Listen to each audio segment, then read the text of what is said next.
আজ কোনো কথা নেই, একেবারে ধূপধাপ কাজে বসে গেছি।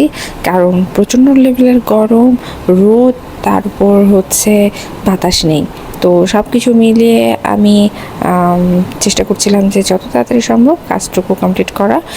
রুমের মধ্যে ফ্যান অন থাকলেও রুমের বাতাসটা খুব একটা ব্যালকনি পর্যন্ত আসে না। তো আমি কিছুদিন আগে আপনাদের বলেছিলাম যে আমার ব্যালকনিতে অনেক বেশি বাতাস, তো তারপর থেকে দেখছি যে বাতাস কমে গেছে। যাই হোক, দুষ্টুমি করছি। আমার এই কাজটি আমি শুরু করে দিয়েছি। আমি চেষ্টা করছি যে দ্রুততার সাথে কাজটি কমপ্লিট করা। হ্যালো এভরিওয়ান, আমি ঋতু, কালার প্যালেট পেজে আপনাদের সবাইকে স্বাগতম। চলুন তাহলে এবার পেন্টিংটি শুরু করে ফেলি। এখানে আমি বলতে গেলে আজকে আপনাদের কাছে নিয়ে এসেছি আরেকটি পুকুরের ছোট্ট একটু দৃশ্য, পুকুরের অল্প একটু অংশ কাজ, যেখানে মাছেরা খেলা করছে। তো প্রথমে আমি ব্যাকগ্রাউন্ডের কাজ করে নিয়েছি, দেখতে পেলেন কিভাবে করেছি আমি ব্যাকগ্রাউন্ডের কাজটি।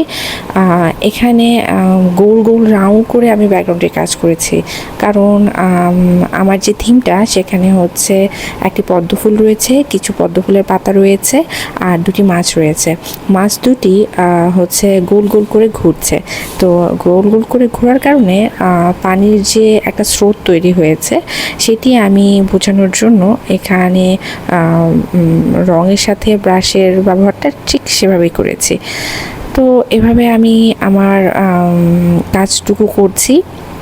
ব্যাকগ্রাউন্ডে কাজ করার পর কিছুক্ষণ শুকাতে দিয়েছিলাম। শুকানো হয়ে যাওয়ার পরে আমি যে মানে সাবজেক্টগুলো ছিল, যেমন মাছ ছিল, তারপর ফুল, তারপর ফুলের পাতা, সেগুলো করেছি কি আমি প্রথমে সাদা রং ব্যবহার করেছি, কারণ আমার কাছে মনে হয়েছে যে আমার ব্যাকগ্রাউন্ডটা একটু ডার্ক, সেক্ষেত্রে ফুটবে না।